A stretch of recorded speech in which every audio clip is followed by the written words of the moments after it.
नमस्कार, ये आकाशवाणी पटना है। अब आप धर्मेंदु प्रियदर्शी से प्रादेशिक समाचार सुनिए। पहले मुख्य समाचार। प्रधानमंत्री नरेंद्र मोदी ने कहा, अगले कुछ हफ्तों में कोविड-19 का टीका भारत में उपलब्ध होगा। विशेषज्ञों ने भरोसा जताया, 2 सप्ताह में देश को मिलेगी वैक्सीन। प्रधानमंत्री नरेंद्र मोदी ने टीके को लेकर सर्वदलीय बैठक की अध्यक्षता की। राज्य के विभिन्न जिलों से कोरोना संक्रमण के 619 नये मामलों की पुष्टि हुई है। राज्य में सबसे अधिक 211 मामले पटना जिले में दर्ज किए गए। और मौसम विभाग ने राज्य के अधिकतर हिस्सों में ठंड में बढ़ोतरी के साथ धुंध और कोहरे का पूर्वानुमान जताया। बुलेटिन की शुरुआत से पहले यह संकल्प। कोविड-19 महामारी के खिलाफ देश एकजुट होकर लड़ रहा है। आप भी हमारे साथ सुरक्षा और बचाव के 3 आसान एहतियाती उपायों का संकल्प लें। कोविड-19 से बचाव और सुरक्षित रहने के 3 उपाय। मास्क लगाएं, 2 गज दूरी है जरूरी, सुरक्षित दूरी रखें, हाथ और मुंह साफ रखें। अब समाचार विस्तार से। प्रधानमंत्री नरेंद्र मोदी ने कहा है कि अगले कुछ हफ्तों में भारत के पास कोविड महामारी से बचाव के लिए टीका उपलब्ध हो जाएगा।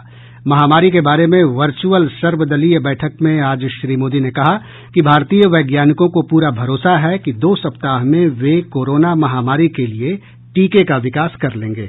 अब जब हम वैक्सीन के मुहाने पर खड़े हैं, तो वही जन भागीदारी, वही साइंटिफिक अप्रोच, वही सहयोग आगे भी बहुत जरूरी है। आप सभी अनुभवी साथियों के सुझाव भी समय समय पर भी इसमें प्रभावी भूमिका निभाएंगे। प्रधानमंत्री ने कहा कि देश में अभी महामारी के 8 संभावित टीकों का विकास परीक्षण के विभिन्न चरणों में है। श्री मोदी ने कहा कि आज सारी दुनिया कोरोना महामारी के किफायती और कारगर टीके की भारत से उम्मीद कर रही है। श्री मोदी ने कहा कि वैज्ञानिक समुदाय के सहयोगपूर्ण प्रयासों से भारत निकट भविष्य में बड़े पैमाने पर टीकाकरण के लिए वैकल्पिक टीका बना लेगा।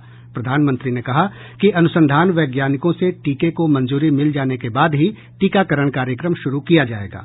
श्री मोदी ने कहा कि देश में बड़े पैमाने पर आम लोगों के टीकाकरण का कार्यक्रम मौजूद है और टीकों के समुचित भंडारण और आपूर्ति के लिए पर्याप्त शीत भंडारण सुविधाओं का विकास किया जा रहा है।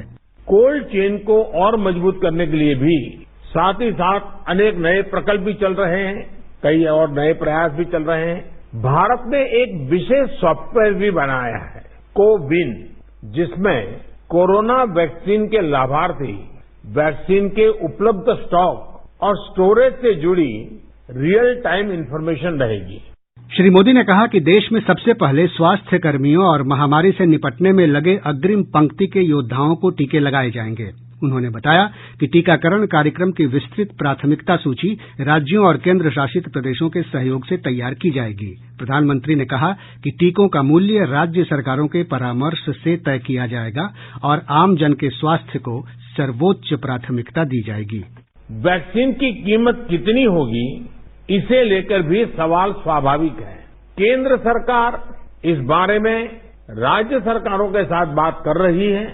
वैक्सीन की कीमत को लेकर फैसला जन स्वास्थ्य को सर्वोच्च प्राथमिकता देते हुए किया जाएगा और राज्य सरकारों की इसमें पूरी सहभागिता होगी। प्रधानमंत्री ने कहा कि देश ने फरवरी-मार्च के बाद से अब तक कोरोना से निपटने में काफी प्रगति कर ली है। उन्होंने लोगों के अदम्य साहस और प्रयासों के लिए सभी के प्रति आभार व्यक्त किया। श्री मोदी ने कहा कि भारत ने न सिर्फ अपने नागरिकों की मदद की है, बल्कि अन्य राष्ट्रों को भी मदद पहुंचाई है और उन्हें दवाएं उपलब्ध कराई है। श्री मोदी ने लोगों से आग्रह किया कि वे कोरोना के खिलाफ अभियान में जन भागीदारी जारी रखें, क्योंकि देश को बहुत जल्द दुनिया के सबसे बड़े टीकाकरण अभियान का संचालन करना है। भारत आज उन देशों में है जहां पर प्रतिदिन टेस्टिंग बहुत ज्यादा हो रही है।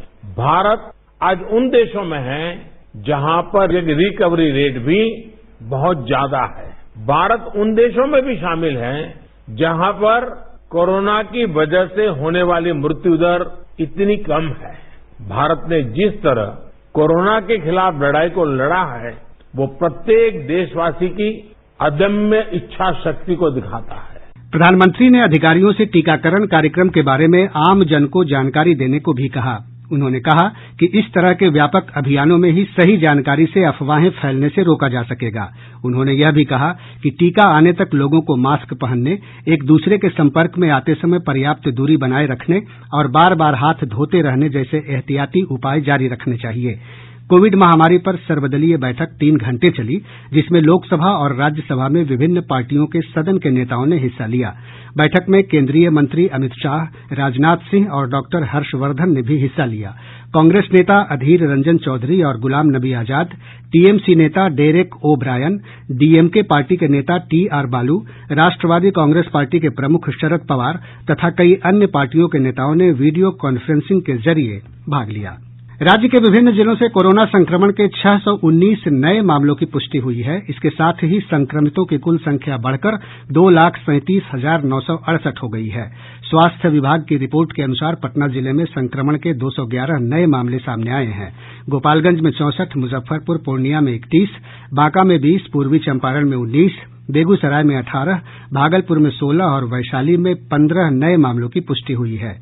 अन्य जिलों में भी पॉजिटिव मामले मिले हैं। रिपोर्ट के अनुसार राज्य में इस समय 5,572 कोरोना के सक्रिय मामले हैं। इधर प्रदेश में कोविड-19 से स्वस्थ होने वालों की संख्या बढ़कर 2,31,108 हो गई है। स्वस्थ होने की दर 97.12% से अधिक बनी हुई है।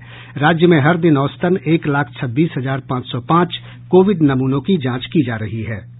भारत ने कोविड महामारी से निपटने में शानदार कामयाबी हासिल की है और अब तक 90 लाख से अधिक लोग ठीक हुए हैं। स्वस्थ होने की दर भी बढ़कर 94.20% हो गई है। रोजाना स्वस्थ होने वालों की संख्या नये मामलों की दैनिक संख्या से अधिक हो गई है। इस समय देश भर में स्वस्थ हुए लोगों की संख्या इलाज करा रहे रोगियों की तुलना में 22 गुना अधिक है। भाजपा के वरिष्ठ नेता सुशील कुमार मोदी की राज्यसभा की रिक्त सीट पर निर्विरोध जीत का रास्ता साफ हो गया।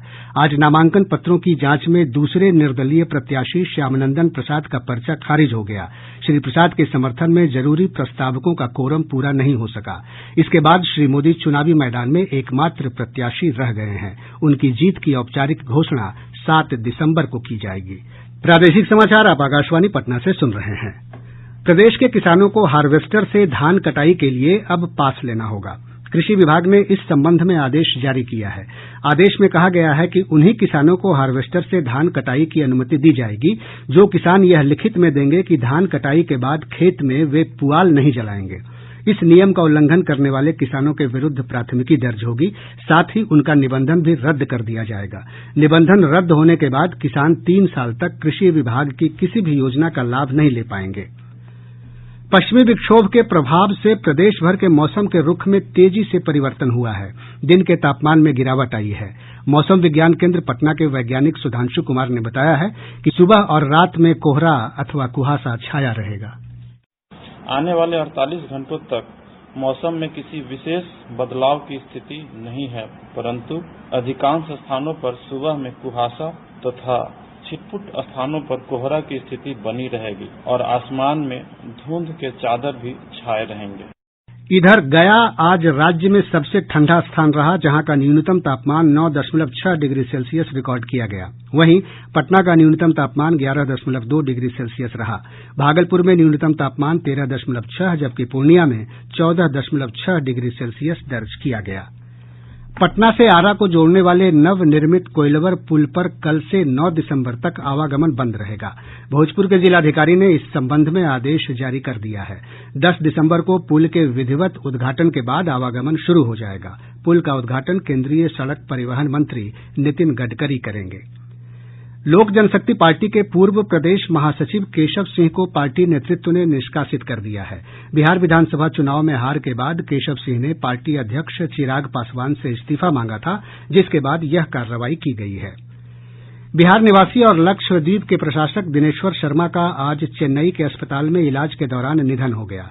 1976 बैच के केरल कैडर के अधिकारी, गुप्तचर ब्यूरो आईबी के निदेशक भी रहे। उन्होंने कश्मीर में वार्ताकार के रूप में भी भारत सरकार का प्रतिनिधित्व किया। वे मूल रूप से गया जिले के बेलागंज के खनेटा पाली के रहने वाले थे। कल उनका अंतिम संस्कार गया के विष्णुपद शमशान घाट पर संपन्न होगा। उनके निधन पर प्रधानमंत्री नरेंद्र मोदी, केंद्रीय गृह मंत्री अमित शाह ने गहरा शोक व्यक्त किया है। दिनेश्वर शर्मा के निधन पर गया जिले में कई गणमान्य लोगों ने गहरा शोक जताया है। मुख्यमंत्री नीतीश कुमार ने माउंटेन मैन दशरथ मांझी की पुत्री लौंगी देवी के निधन पर गहरी शोक संवेदना व्यक्त की है। मुख्यमंत्री ने अपने शोक संदेश में कहा कि स्वर्गीय लौंगी देवी को समाज सेवा में गहरी अभिरुचि थी। उनके निधन से सामाजिक क्षेत्र में अपूरणीय क्षति हुई है। मुख्यमंत्री ने दिवंगत आत्मा की चिर शांति तथा उनके परिजनों को दुख की इस घड़ी में धैर्य धारण करने की शक्ति प्रदान करने की ईश्वर से प्रार्थना की है। पुलिस ने एसटीएफ के सहयोग से पटना में एक मिनीगन फैक्ट्री का उद्भेदन किया है। छापेमारी के दौरान बड़ी संख्या में निर्मित और अर्धनिर्मित हथियार बरामद किए गए हैं। इस मामले में 6 लोगों को गिरफ्तार किया गया है, जबकि मुख्य सरगना घटनास्थल से फरार हो गया। राजधानी पटना में स्थित अस्पतालों में मरीजों के इलाज के लिए ऑनलाइन सेवा की शुरूआत की गई है। जिलाधिकारी कुमार रवि ने इसकी शुरूआत पटना सिटी के गुरु गोविंद सिंह अस्पताल से की। इससे रोगियों को आसानी से इलाज की सुविधा उपलब्ध होगी। केंद्रीयकृत रूप में अस्पतालों की कार्य प्रणाली पर नजर रखी जा सकेगी। इसके माध्यम से मरीजों का निबंधन, जांच रिपोर्ट और चिकित्सक के परामर्श का ब्यौरा भी उपलब्ध रहेगा। शेखपुरा में स्वास्थ्य विभाग ने कोविड-19 के वैक्सीन के रखरखाव के लिए कोल्ड चेन की तैयारी शुरू कर दी है। इसके लिए जिला पशुपालन विभाग के कोल्ड चेन को चिन्हित किया गया है।